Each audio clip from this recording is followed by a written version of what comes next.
You know that moment that you're trying to teach and two kids start whispering to each other, someone's throwing a sock, and somehow slime is involved? You know, early on in my youth ministry days, I knew that the students were the problem. But over my last 15 years, I began to wonder, what if part of the chaos is actually my fault?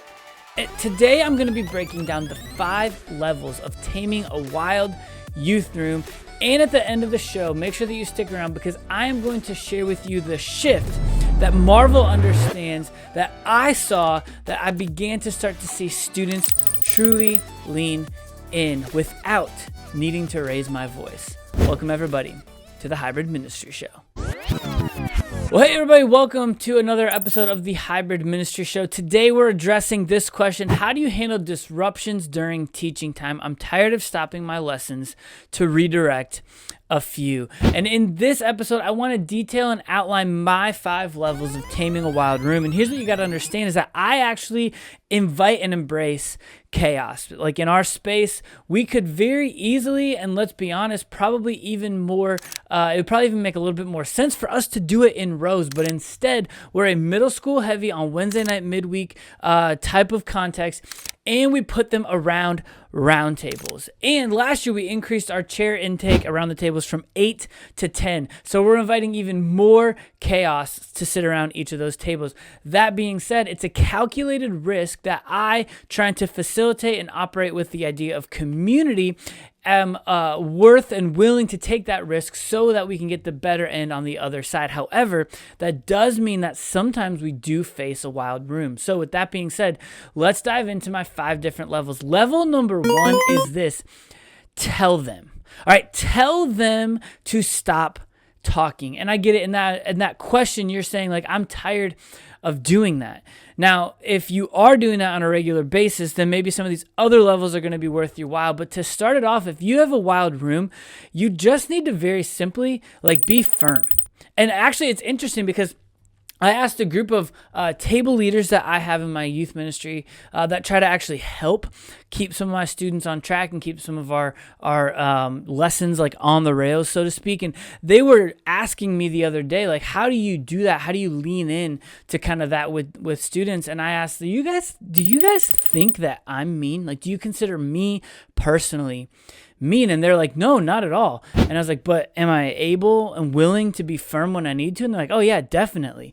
And so you have to understand that if you're the youth pastor, maybe you're young, maybe you're afraid of people thinking you're mean, students not liking you, you can still be firm and they can still like you. Those two things are allowed to be the same thing at the same time, right? And another thing that I've actually even done is I've gone directly up to some of the bigger tables in the last couple of weeks, and I've said, hey, listen, do you guys want me to split you into 2 tables? And they're like, no, please don't do that. Please don't do that.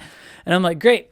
I will not, but I'm also going to expect you to act like adults, which means I am not going to ask you guys multiple times to be quiet. So if I do have to ask you to be quiet, then I will begin to split the tables. But if I can trust you and if you can lock in and if you can engage, then I'll let you stay together. And that has actually really worked really well for some of our tables, because you know how it is when you got a big table, you look over there, this is what you get.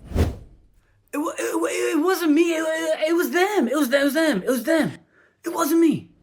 So the second level is know them, right? Know these students. Know how they learn, right? And one of the things that we have leaned into consistently is I cannot tell you in youth ministry the last time that I spoke my entire message without any sort of gap or without any sort of break. Youth pastor, if you're trying to teach for 30 minutes straight, what are you doing?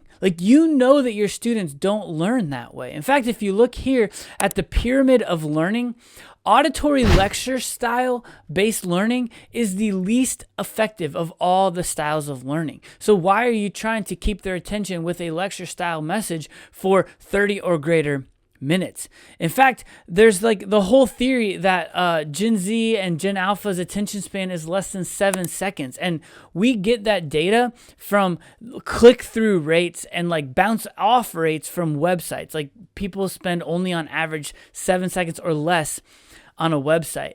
And so The theory is that they have a shorter attention span than a goldfish, but the reality is that they know within 7 seconds or less if this thing is going to be worth their time. Take, for example, on the other hand, the flip side, the highest grossing movies of all time are all greater than 2 to 3 hours. Avengers Endgame is an over 3-hour movie, and when it came out, it became the highest grossing movie of all time. Why can a movie that's greater than 3.5 hours, or greater than 3 hours at least, keep a student's attention? Because it knows how to keep things moving. And students, if they're interested, they will lean in. So know them and break your message up with a gap in the middle. Yet for some reason, you continue to drone on, and this is what you get. The inside of a middle school boy's brain. Did I eat dinner? Is his shirt inside out? When is this over? 6-7. Is actually why I have a Patreon devoted to this. Every single week, I share with you how I'm breaking up my message. And in the past, when I was younger, listening to the way other youth pastors that are a little bit further along than me were planning and programming their services helped get my creative juices going. So for just $4 a month, $48 for a year, not only will you get my weekly breakdown of what we're doing in our youth ministry, but you'll also get access to my fall seasonal social media pack and all the seasonal social media packs as the seasons rotate through. Hey, quick break. Let me ask you a question. Are you still waking up every day as a youth pastor, scrambling to figure out what you need to post on your social media? Blurry dodgeball pic, a video that your leader sent you that's a little bit pixelated because iPhone still hasn't updated fully to RCS yet. You see, you don't need that kind of stress this fall. That's why I created the fall seasonal social media pack for youth pastors. It is 3 months worth of done for you content. Done for you, paired with some customization so that you and your leaders and your students are the faces and the personalities on your student ministry, Instagram, TikTok, and YouTube Shorts feed. See, here's the thing. You can grab my pack right now over on Patreon. And did you know that monthly Hybrid Hero Patreon members who only pay $4 per month and get a bonus podcast, they get this pack completely for free. So if you do the math, for 3 months worth of social media content, it's only $12, where the pack is $17.99. Either way, it is a steal for you, and it will take away the stress of posting. And you can grab that pack right now and start becoming a master at social media and hybrid ministry in your youth ministry context. Rooting for you as you are crushing it this fall in your student ministry. The third thing I want to challenge you to do is to include them. Right? Like include the students. And so one of the things that we do is, in addition to the breaks, is while we're in the gaps of our teaching, we'll also include moments that we call table talks. And if you don't have the ability to set up tables, you can also call it a turn and talk, and you still get the alliteration, which is exactly what all of us Baptists want to do. But we have to somehow try and move our students from a passive consumer to an active contributor. And I get it. Like most churches in America, especially like big church where your senior pastor's preaching, is a passive consumer setting. But we say, you need to get involved and serve. You need to get involved in community. You need to get involved in the life of our church. And yet then the way to get involved is just make sure that you come and sit here and listen to us talk. Instead, what if you gave them an opportunity to think through this, to analyze, to evaluate, to discuss, to wrestle with the truth that's coming at them from God's word? And when I'm teaching, and then all of a sudden I throw a table talk, they're not allowed to just sit there like this anymore. I wasn't listening. Wait, what did he say though? When I throw a table talk, I say, hey, listen, out loud with words, go.